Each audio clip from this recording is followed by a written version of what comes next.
Le thème, faire la volonté de Dieu. Nous voyons dans Marc 15, Jésus livré à Pilate. C'était le plan de Dieu. Et beaucoup aujourd'hui se posent la question. Tout est le plan de Dieu. Dès le matin, les principaux sacrificateurs,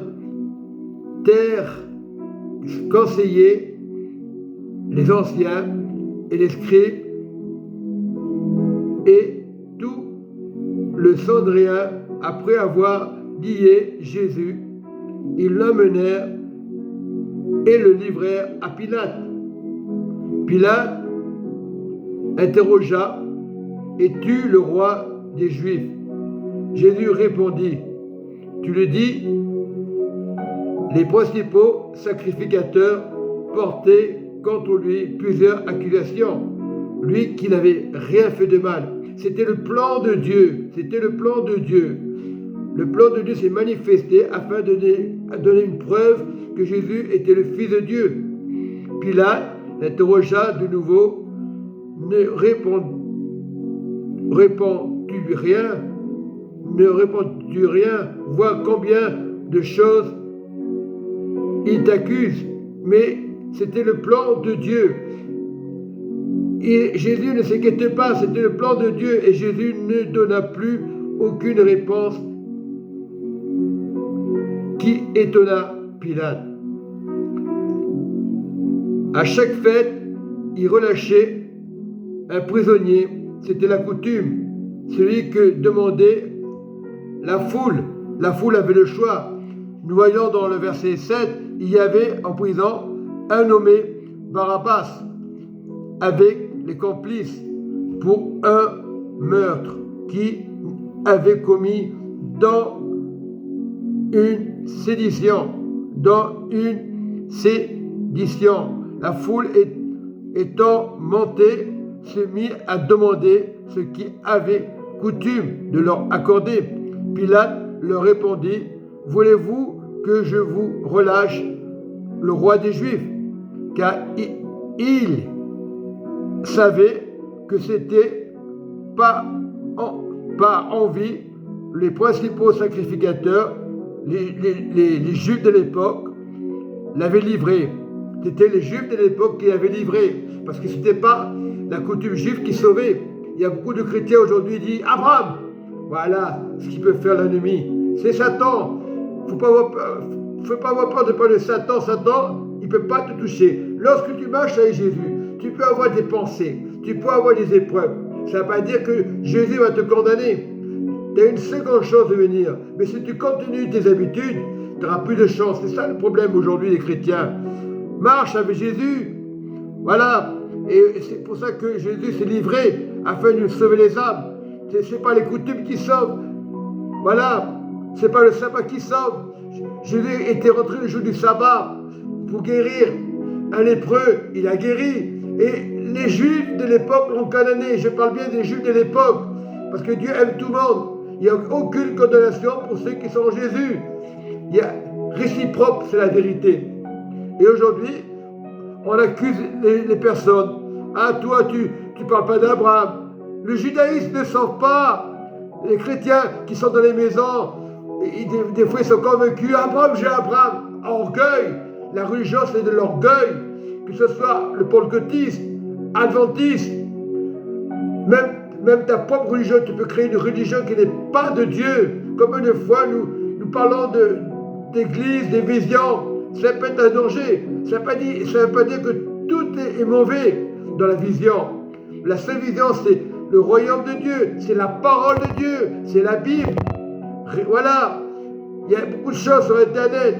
Il y a des pasteurs, oui, ils prêchent la parole et on tape des mains pour rien du tout. C'est perdre du temps. C'est pas que le pasteur est connu qui est meilleur que toi. C'est le Seigneur, Jésus le meilleur. C'est pas le judaïsme, c'est pas le pentecôtisme. Les religions ne sont pas. Lorsqu'on rentre dans une tradition, tu as des habitudes. Tu penses que c'est de Dieu, ce n'est pas de Dieu. Combien de chrétiens sont seuls? Ah, les bâtiments, c'est pas le bâtiment, c'est dans ta tête le bâtiment. C'est ton cœur. Donne ta vie à Jésus. Il y aura des épreuves, c'est normal. Il y aura des batailles, c'est normal. il y aura des factures, c'est normal. Lorsque Dieu te donne l'intelligence, gère ton argent, gère tes comptes, ne compte pas sur le pasteur, sur ton frère, qui peut-être il pleure, il n'a rien à la fin du mois. Non, compte sur le Seigneur. Les finances viennent de Dieu, ne viennent pas de moi. Chacun gère la situation. Si tu as des enfants, eh bien, gère selon les moyens. Aujourd'hui, on veut, mais avec 900 €, on peut gérer. On dit, c'est pas possible. C'est possible avec Dieu.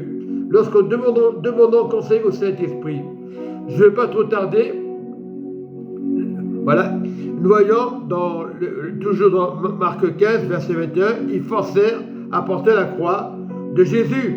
Un passant qui revenait des champs, Simon de Cyrène, père d'Alexandre et de Rufus, et ils conduisirent Jésus au lieu nommé Golgotha, qui signifie lieu du crâne. Voilà, ça, nous savons ces choses, nous le savons. Voilà, nous voyons ces choses. Nous voyons Jésus sur la croix. Ils lui donnèrent à boire du vin mêlé à la myrrhe, mais il ne prit pas. Ils le crucifièrent et se partagèrent les vêtements en tirant au sort pour savoir ce que chacun aurait. C'était la 3e heure quand ils crucifièrent. L'inscription indiquant le sujet de la condamnation portait ces mots: le roi des Juifs. Il est le Messie aujourd'hui. Si tu n'aurais pas accepté la croix, tu ne serais pas là. C'était le plan de Dieu. Beaucoup de chrétiens vont pleurer. Ne pleure pas sur le sang de la croix. Il a tout accompli à la croix. Tout a été accompli. Le sang a coulé, terminé. Tout est accompli. Maintenant, tu es dans la prière. Là, je termine. Une parole dans 1 Timothée 2. J'exhorte donc, avant toute chose, à faire des prières, ce qui veut le Seigneur, des supplications, des requêtes, des actions de grâce pour tous les hommes, pour les rois et pour tous ceux qui sont élevés en dignité, afin que nous menions une vie paisible et tranquille, en toute piété, honnêteté. Cela est bon et agréable devant Dieu, notre Sauveur. Qui est le Sauveur? Qui veut que tous les hommes soient sauvés et parviennent à la connaissance, à la vérité. Tu donnes grâce à Jésus. Il est la vérité, car il y a un seul Dieu, c'est vrai, et aussi un seul médiateur entre Dieu, les hommes, Jésus-Christ de Nazareth, homme qui s'est donné lui-même en rançon pour tous. Donc, si tu marches avec Jésus, tu es vivant. Il s'est donné, mais il n'est pas mort. On ne peut pas tuer Dieu, ce n'est pas possible. Donc, c'est le témoignage rendu en son propre temps. Le temps était là, c'était le temps. Et je dis, le temps, c'est de prier, et pour lequel j'ai été établi prédicateur et apôtre. C'est Jésus. Je lui dis la vérité. Je ne mens pas. Donc, il ne ment pas. Jésus est le chemin étroit, chargé d'instruire les païens aussi, dans la foi, la vérité. Donc, Dieu ne juge personne, afin qu'ils parviennent à la vie éternelle. Je veux donc prie en tout lieu, élevant des mains pures et sans colère et ni mauvaise pensée. C'est le Christ. C'est pas compliqué, c'est le Christ. Et je prie pour toutes ces personnes qui sont dans les maisons, qui n'ont pas compris, qui n'ont pas l'intelligence, parce qu'ils ont été vexés, parce qu'on leur fait du mal soi-disant. C'est dans la tête tout ça. On voudrait avoir la tranquillité avec tout le monde, avec les pasteurs. C'est pas possible. Et le bon combat de la foi, c'est ça. Il y a des combats. Il faut accepter. Jésus a tout accepté.